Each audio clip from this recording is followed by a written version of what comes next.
So yeah, I'm Steve. I'm Sustainability Manager for Argent. As some of you may know, we are the developers and landlords of this regeneration of King's Cross. We've been working on it for a few years now. I won't dwell on it, but basically it's massive. We've done lots of good sustainability stuff. So I'm going to talk through our approach to reducing our carbon footprint and what I think and what our company thinks about carbon offsetting. So a few things to note on here. We are building all of this. It's most of the way done. And we're also the landlords. There's a few buildings in which we don't have operational control over. For instance, Camden's office, we've sold them on a long lease, and University of Arts. And there's 2,000 residential homes in which we don't have much operational control there. But we also have an energy centre in here, which supplies the whole site with heating and hot water, cooling to some of the buildings, and electricity to some of the buildings. So we have an element of control that a lot of other developers and landlords don't have over their carbon footprint. So as a few of you may have seen, the UK GPC have launched this year the roadmap to zero carbon. So we wanted to align with that, and we asked Hawley, sorry if you're a Harold, to look at how we can do our approach to zero carbon. And this is basically our carbon footprint. So this is everything from water, waste, electricity, heating, from the buildings we have operational control over through to ones we don't. And so it's 45,000 tonnes. So to conceptualise that, we as a UK average resident emit 1 tonne a month, so about 12 tonnes a year. So I can do a bit of context of that. The buildings on long leasehold, about half of that, so that's basically residents and a few people like the University of Arts. Managed tenants, so they're the ones that we actively manage, we are their landlords, so people like Google and Facebook. Landlords, so that's our part of the common area, so barely anything really. And then this is the embodied carbon of our buildings which we built, importantly, apportioned over 60 years. If it was one big lump, it would be all the pie chart.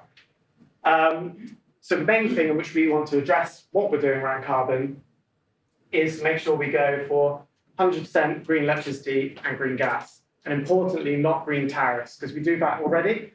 But I see green tariffs as a form of offsetting and probably not the best thing to do. And there's probably a whole debate on that in itself. But what we want to do is go directly with the generators. So have a wind turbine, ideally it says King's Cross on it, and that's where we get our electricity from. And equally with green gas as well. And that's a big part of our plan over the next year. Lots of ifs and buts in that. But because we have the energy centre, we just have one gas supply going in, which supplies a lot of the estate. So we have far more flexibility to do a few things, which I appreciate not everyone is available to do. But that still leaves us with 15,000 tonnes. So the bit that's left, the landlord, is 37 tonnes, and that's basically a bit of water and a bit of waste, which is residual. But the main part is the embodied carbon, which has already been done, and the long leasehold, which is, say, residence electricity, which we have no power or control over. So that kind of leads us to, well, if we wanted to get zero carbon, we have to look at offsetting. So this is some approaches to offsetting. So we'll start at the bottom right on energy efficiency. To be clear, we have designed our buildings efficiently. We have more BREEAM outstanding buildings than any other developer in the world. We have a quarter of all of them in London. So we have done like the building efficiently bit. But there's still obviously more to do. Some of the low-hanging fruit isn't there. I appreciate some people might switch to LEDs, and that's totally way more cost-effective. But what we're left with is basically optimizing building controls. And so if we assume we save 10% of our energy, that probably works out about £100 per tonne of CO2, which actually, because of the decarbonisation of the grid, is probably not as cost-effective as it once was, say, 10 years ago. Exactly the same with solar panels. We don't have a lot of space left on our roofs to do this, but theoretically, if we had a flat roof, that would probably cost about £200 per tonne carbon. The next, so those two aren't necessarily offsetting, but just giving you an idea of costs we're talking about. The top two are offsetting schemes.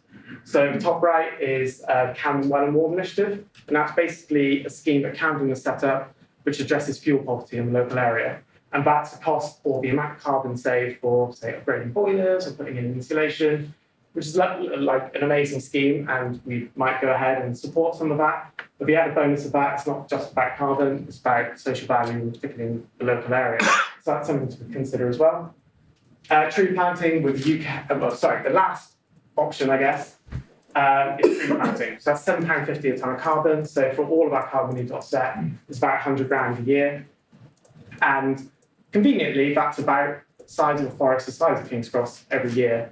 But the important thing to note is how cheap it is and compared to other schemes. And I cannot make more clear we are progressing with other energy efficiency things because I get picked up on that every single time we talk about offsetting.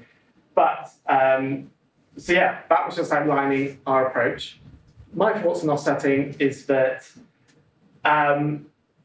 there's a lot to be said about it. We are doing this as kind of a necessary thing to allow us to get to zero carbon. What I would say is that it doesn't come from the same pot of money as the energy efficiency projects. They're kind of capital investments which have a return on investment, and that's how we justify investing in those things. The tree planting probably comes more out of a CSR type of budget, and that's how I think the bit about carbon offsetting should be framed. It's more kind of a CSR budget.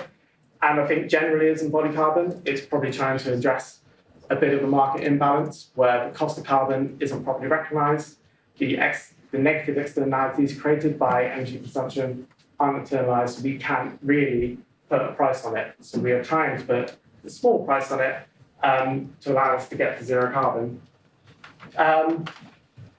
So yeah, I don't think it's perfect, but as the little note in my thing says, I don't think perfect should be the enemy of the good. And if people want to invest their money in tree planting, then crack on. I don't think it's stopping them from doing other things.